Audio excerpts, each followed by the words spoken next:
When I was younger, I experienced, in a way, grooming and being molested by an usher in my church. I went to tell my pastor, and he said, that's just how he is. And when he did it again, the man, I remember, oh, there's a therapist in this church. Let me tell her, she must understand. And I told her, and she kind of just let it slide.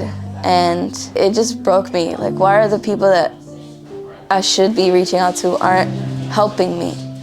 Hi, my name is Sapja. I'm 20 years old. I'm from New Jersey, and this is my testimony. I have been very fortunate to grow up as a Christian evangelist. My mother did a really good job in being an example of being a servant of God, which looks like making sure people were heard, they were fed, they were loved, cared for, always reminding them that God loves them. And in that, I would say she never forced me to believe in who I do, but she definitely was a motivator, and that's something you can't ignore. Before encountering Christ, I was someone who felt like I had to prove my worth. It didn't matter if you were a child, an adult, someone with authority, someone without authority. I was always seeking ways to make sure that, in a way, I was seen, I was respected and valued. From a young age, I went from being born in Camden, New Jersey, which is prominently known for its poverty and crime rates. A lot of people see it as a place where it's like, oh, that's all you are, or you won't really get out of there. And even as an adult, there were times where I didn't even say that I was from there because it already had a bad connotation toward it. But from there, I knew like people settled for what they knew around them. And you would hear stories about like women getting pregnant at a young age, or people falling into drugs, prostitution. But eventually I moved to Cherry Hill, which is prominently known for its higher education, for like its rural, wealthy, and like areas. So going from being a young girl, seeing the switch from Camden to Cherry Hill really stuck out to me, because I didn't understand why a town that's like less than 15 minutes away could have such different resources provided to people. It didn't matter their race, their income, or where they were from. Why is it that such a close town had already set the tone for the life that these people had ahead of them? So switching into a school that was predominantly white, it definitely made me feel like an alien, like I was the weird kid. I was not pretty. I was not a person they wanted to be a friend with. So I always felt like I grew up with no friends, and the friends that I did have were also like the outcasts, so it was kind of our group. I experienced bullying, discrimination, harassment, and all of that definitely made me think that I had to be quiet, that I didn't have a space for me to speak up. And if I did speak up, it would probably be risky, or it might feel like I didn't have anyone willing to hear it. And eventually going into middle school, the bullying got even worse. I started going through puberty, and there was a time where like boys started picking on me, and I would get like pranked on. I would, for example, there was a boy in 8th grade that picked me up and just slammed my body into the lockers. And I just kept walking because even though it was like a crowd of people walking by who saw that, no one did anything, so why should I? That's kind of how I saw it. Like, if this is how people are treating others, there must be a reason. It must be me. And then when I was 13, I decided to get baptized, and everything just got a lot more harder, a lot more difficult. I started to experience like sexual harassment, sexual assault.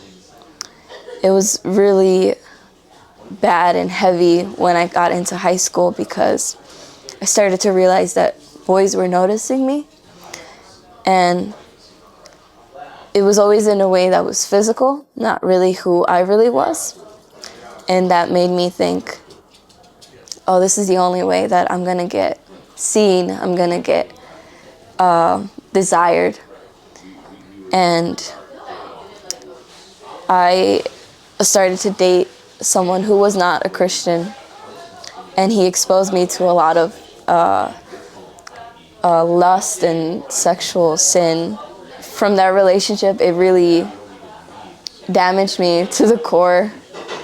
It was as if my innocence was stripped away, and what was introduced was a pursuit of temporary pleasure that I could not escape of. I thought if I had given my body to this person, they must give me their all too.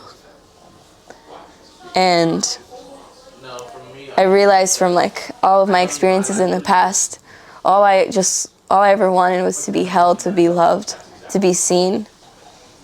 But because of this man, this boy, the only way that I was able to see all of that was through that sexual sin. And it created a lot of anger, hurt, jealousy, grudges. I just hated. I was greedy, I was selfish. I felt at one point even addicted to it. Like it was something I demanded. That's all I wanted. And there was nothing else. Like, I didn't want them looking at anyone else. I didn't want them talking to anyone else. They had to be mine because I gave them me. And as soon as I lost my virginity with this guy, I was like, he does not love me. Because growing up, I always heard you have to wait till marriage. If he loves you, he will wait. And so even though I did all these sexual things with this boyfriend, it got to the point where when we finally had intercourse that I was like, no, like, what is this? This is not what's supposed to happen. And I felt convicted, and I had to end it, and it really hurt. It was like, you know, like I had imagined, I had fantasized about a future with this person, that we were going to get married, have kids, and all of that had to be torn down because I just couldn't keep hurting someone else in that way. So after that, I still was, because of all that hurt, I wasn't seeing God, and I was still trying to do things my way. I thought, like, I need to keep being pursued, I need to keep being desired. So because of all of this is all I know on how to be desired, how to be wanted. And so after that, I just I started messaging boys. I started reaching out to people, dressing a certain way, talking a certain way, flirting. I wanted to know that, like, I was something they wanted. And it led to a lot of, like, sexual assault. And at one point I even thought, like, even if I didn't want anything sexual, I had to like it because that's what everyone does. Everyone so casually does it. So I thought I need to do sexual things too, even if I didn't enjoy it or wanted it in the moment. And so at 15 in high school, I was raped in a classroom. And all I did was walk away again because I didn't see that wasn't how I should have been treated, or that wasn't my worth. And through all of those experiences, I unfortunately kept encountering guys who just wanted to use me, and it made me really cold. I became angry at heart. I was hardened, and I was selfish. I didn't really care about others, and that definitely affected my family, I'd say. Even as I went to church, like, I didn't really feel like I was there.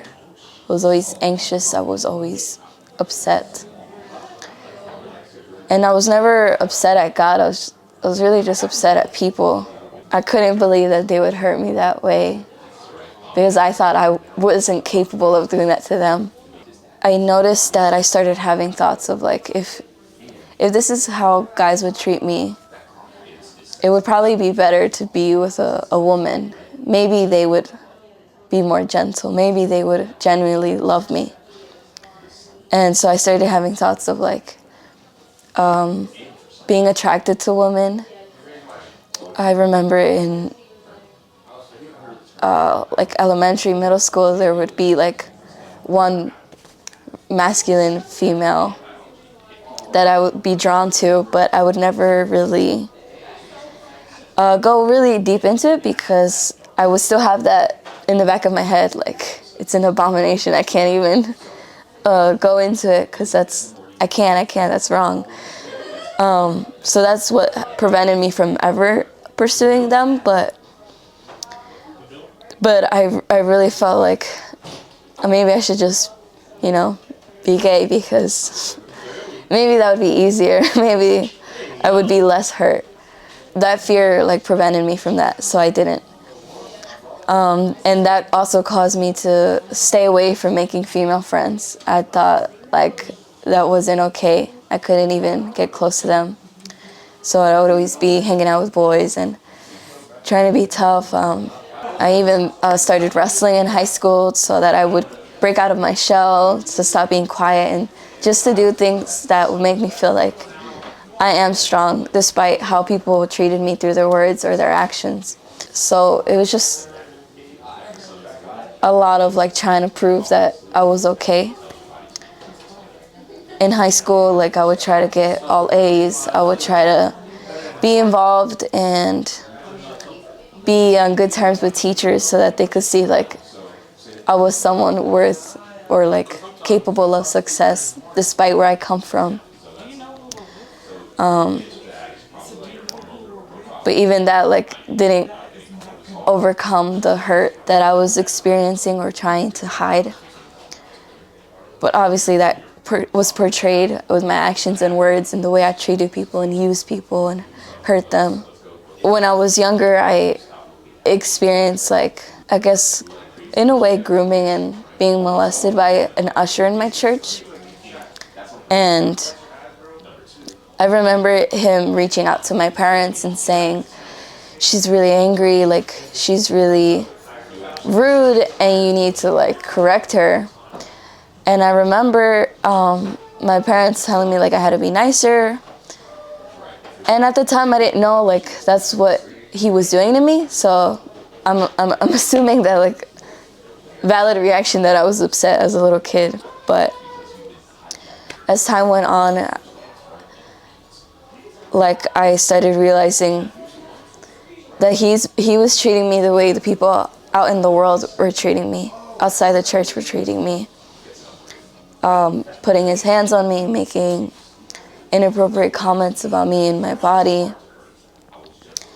And me being me, thinking, okay, this is my church, I'm safe here, like I should tell someone.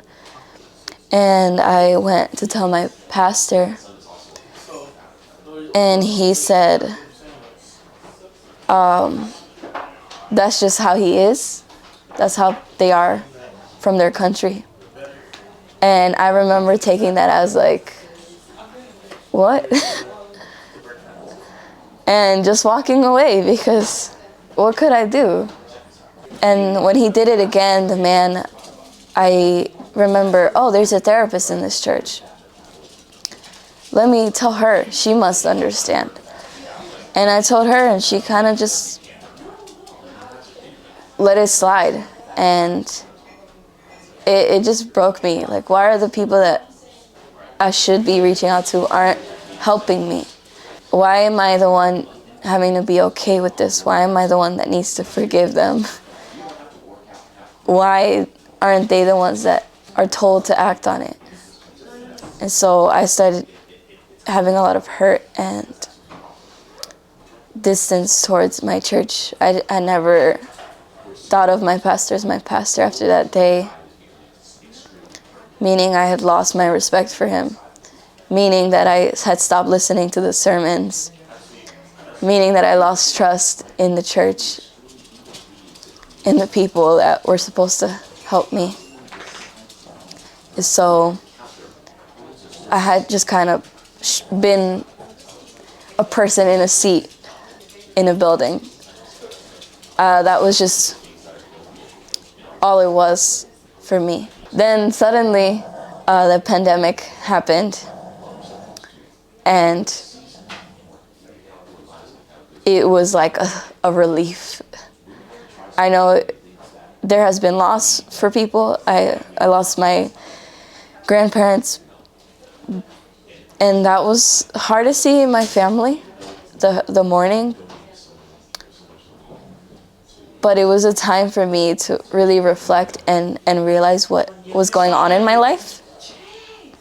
It's what made me realize that I have been sexually assaulted, and it made me realize that I've been hurt and been hurting others, and that what was going on in the church wasn't good, and it definitely affected me. And that time for me was just like a reset. I started to see how hurt I was. I started to admit it, and even as hard as it was to admit it, especially to family, it was needed. And as painful as it was, because they told me, like, they like yelled at me in like frustration, why didn't you tell me sooner? You know, that's a sin. You shouldn't be doing that. We told you, we warned you. We love you. Why are you chasing those things in the world? Why aren't you praying to God? Why aren't you talking to him? And at that moment, it was kind of just like a wall. Like, how could I? When I already feel so different. How could I reach out to you if you expect so much of me? So why would I feel like I could comfortably go up to you to say how hurt I was? And like at that moment, I knew like I needed therapy. And at that time, they were against it. Like, you need to pray. That's what you need to do. You need to forgive. So we never like pressed charges. We never looked into anything. Well, shortly after, I did speak to the police. And when I was telling them, I remember them describing the perpetrator as a gentleman. And I was like, what? Why am I even telling you this if you don't even see me as the person that's hurt? You're just, I don't know.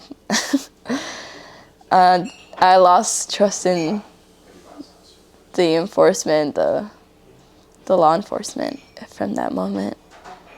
But at least I got therapy. I got to talk to someone. And that was kind of my process throughout the pandemic, just realizing those things, talking to someone. I went back to high school. I thought, hey, I'm better now. I've learned things, I've realized things.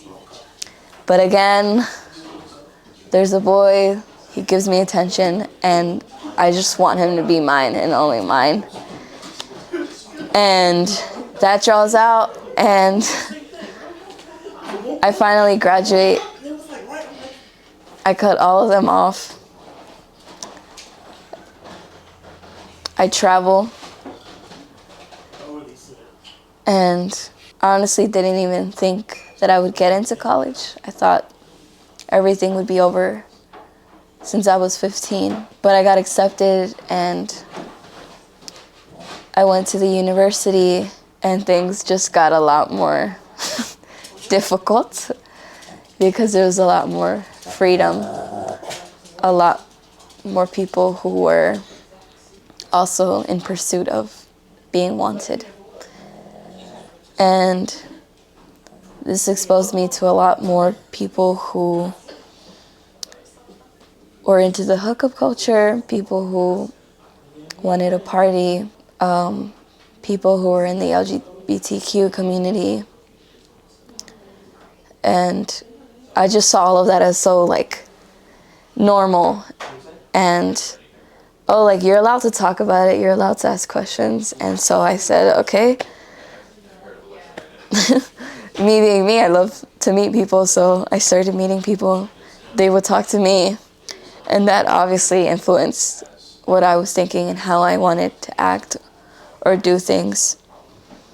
Because growing up in church, it was always very strict. Like, you can't even think about sexual things, you can't drink, you can't do this, you can't listen to secular music, you can't visit other churches. It was very, like, rigid. And so going into college, people were very, like, open, very casual with things. And me still being her, I kept pursuing things that hurt me even more. And I realized, like,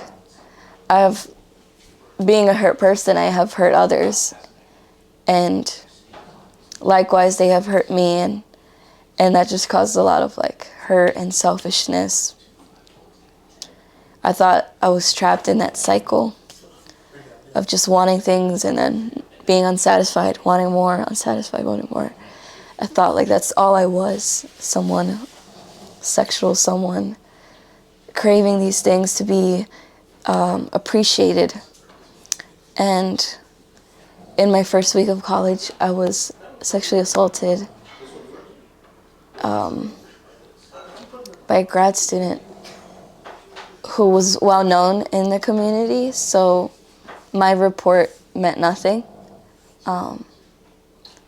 And word came around to my family, and they thought that I was someone willing to do those things, the things they heard that were done, and like, I just felt like defeated. Like, if this is how you see me, I can't prove that I'm not that, especially after everything I've done.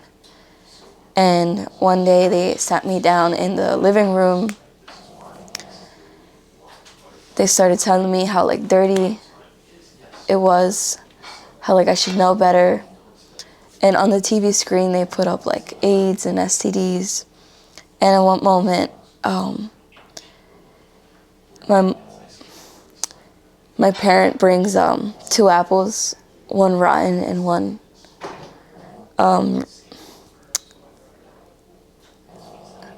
bright and red. And she said that because of all the things I'm doing, I'm gonna be this rotten apple and no one will want me. I remember just sitting in silence, hearing every comment, and realizing that I was not gonna be seen the same in my family, that I am just this dirty person now.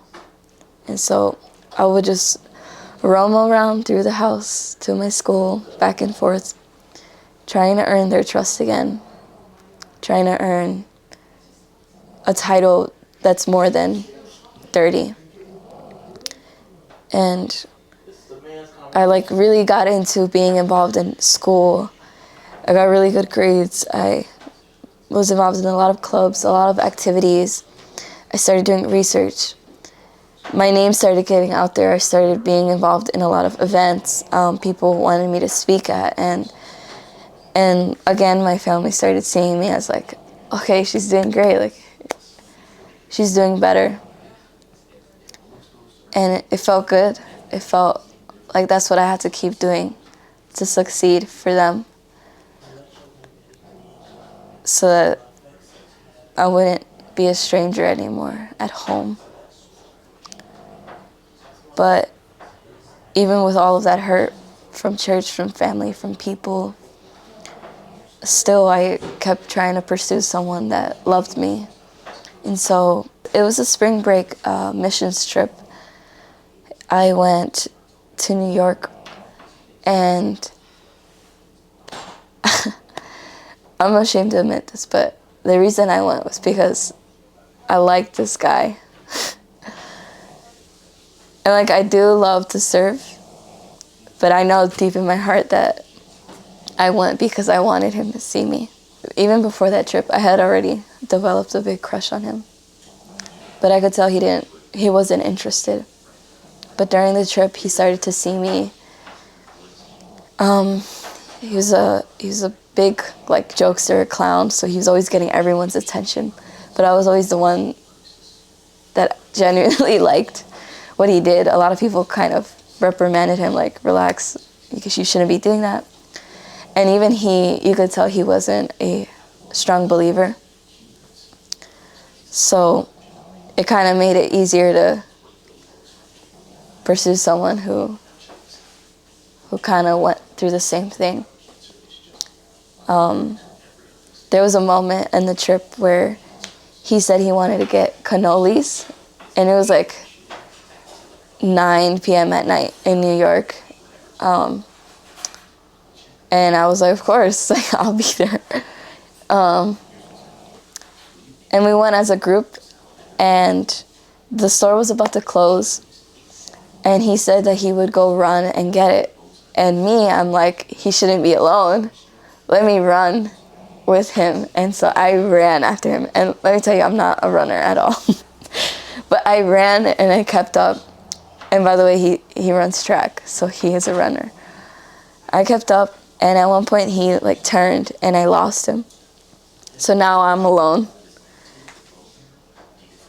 in the middle of New York at night, just thinking to myself, again convicted, why am I chasing someone who doesn't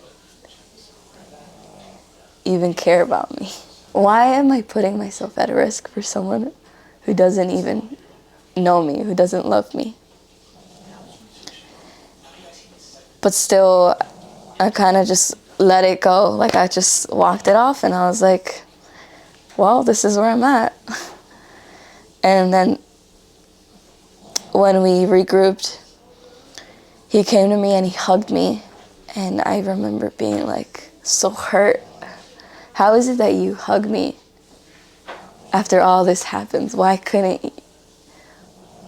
aren't you willing to hug me just as is, with no danger, with no worry, with no guilt for losing me, why am I chasing after someone who doesn't care? And I remember just feeling convicted, God, you pursue me daily, and yet I walk away to chase people like this. A month goes by, and he says he likes me too, and yet when we would plan for times together, he would cancel, or he just would leave me dry, no, I wouldn't hear from him. And I know when I would bring it up to him, he'd be like, don't take it personal, just have things to do. And I remember just wanting myself to be seen by him, it just got really bad. Like even my body reacted to that relationship. I like would have bruises show up on my arm, and like my acne got really bad. I was anxious. I would eat less. And one night, after he did like this competition, he jumped off like this building into the water. And I remember seeing him so excited. And I was like, I wish he was like that around me. And so after he graduated, I remember we went back there together. And it was like 9 p.m. at night. It was dark. And he had jumped in. And he told me, jump. And I remember having so much fear in me, but not enough for me not to listen, because I just wanted him to love me. And I remember standing at the edge of the building, really high up, looking like I'm scared, I can't. But he just kept yelling, brinca, brinca, jump.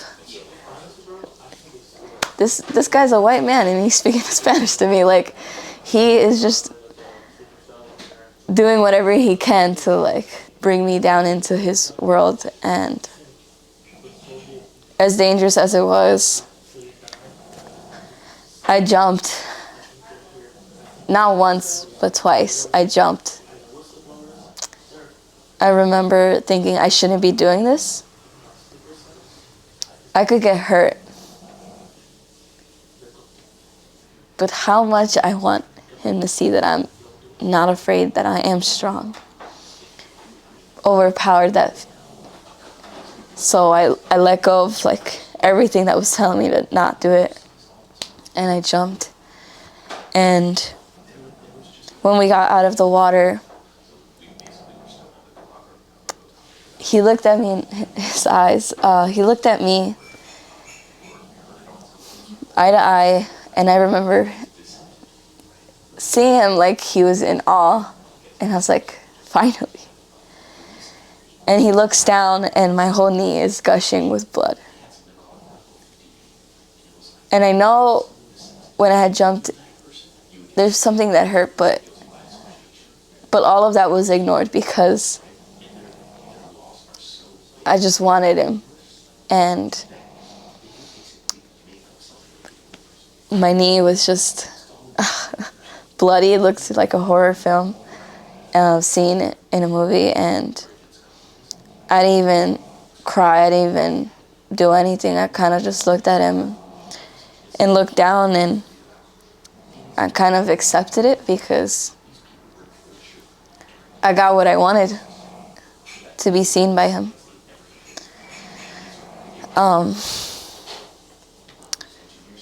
Shortly after he ghosted me. I got back an ambulance bill of a lot of money. I have an ugly scar on my knee, but I just remember feeling so broken. Like I loved him, like I really loved him. But he couldn't care less about me. The summer comes and I go to a trip in Florida, a retreat, and I remember seeing one of the workshops about sexuality, and I go to it, and I'm feeling encouraged. But again, I see another boy. We get close throughout the summer, into the school year,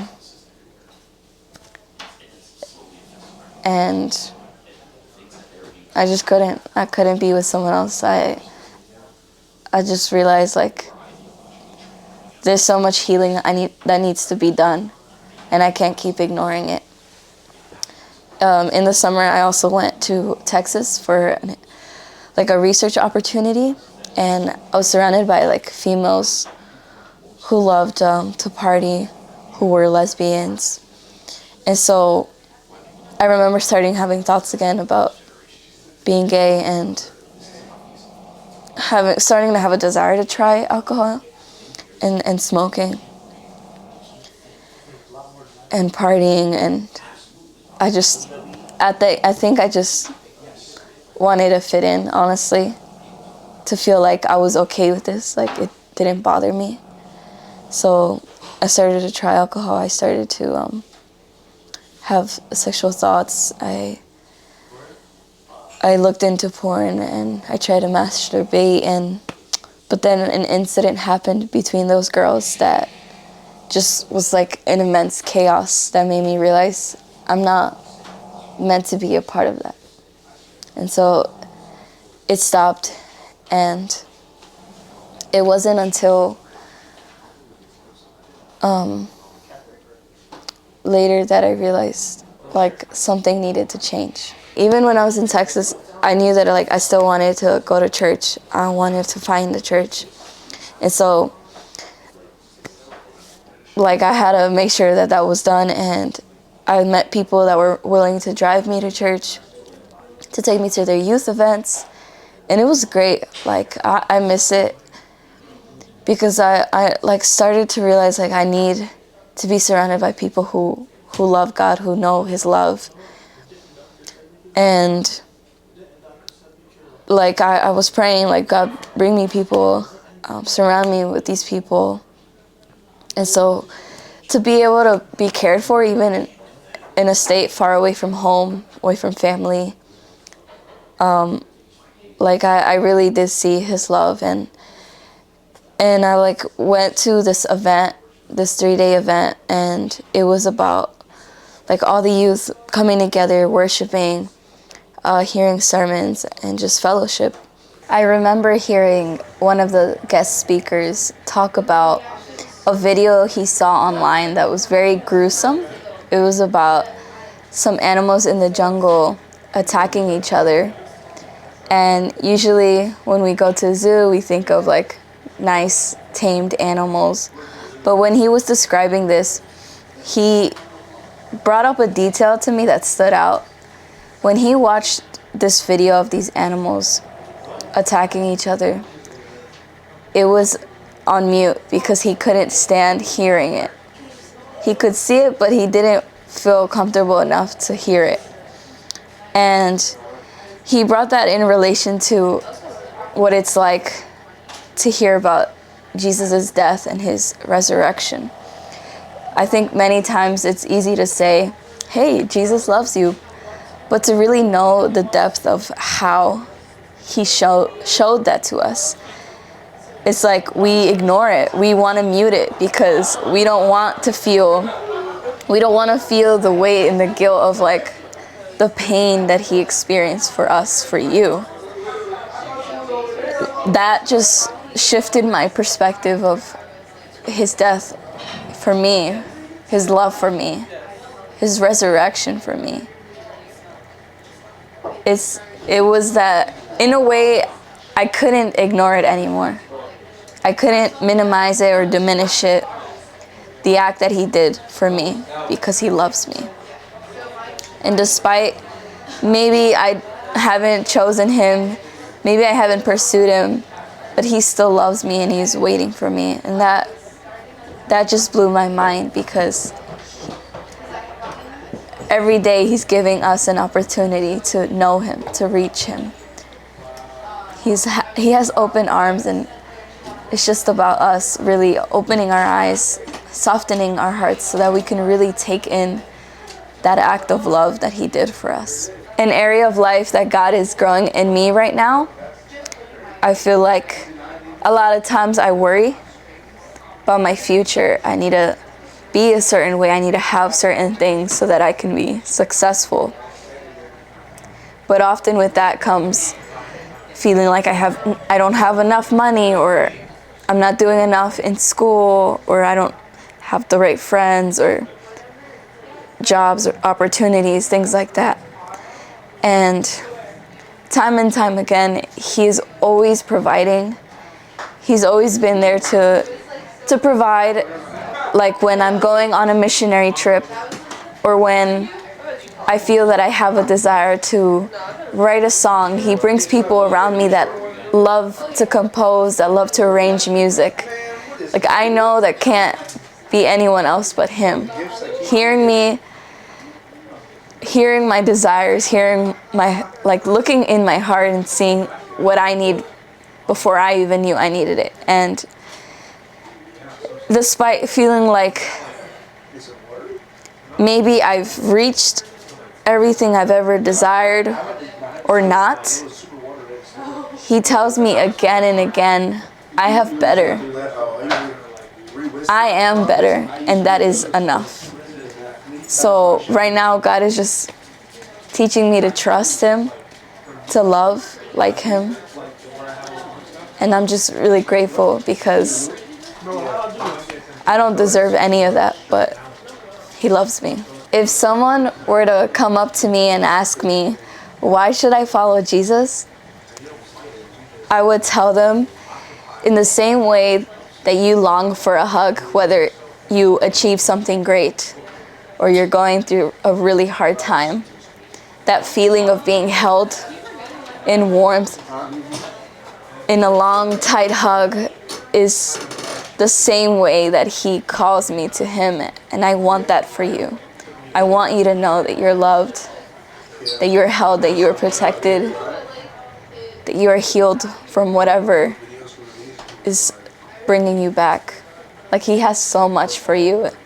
And one line from a song that really spoke to me said, he always knew there was a better me, but he loved me like I was. So there's no reason for you to think that you need to fix your act. All you need to do is let him meet you where you're at.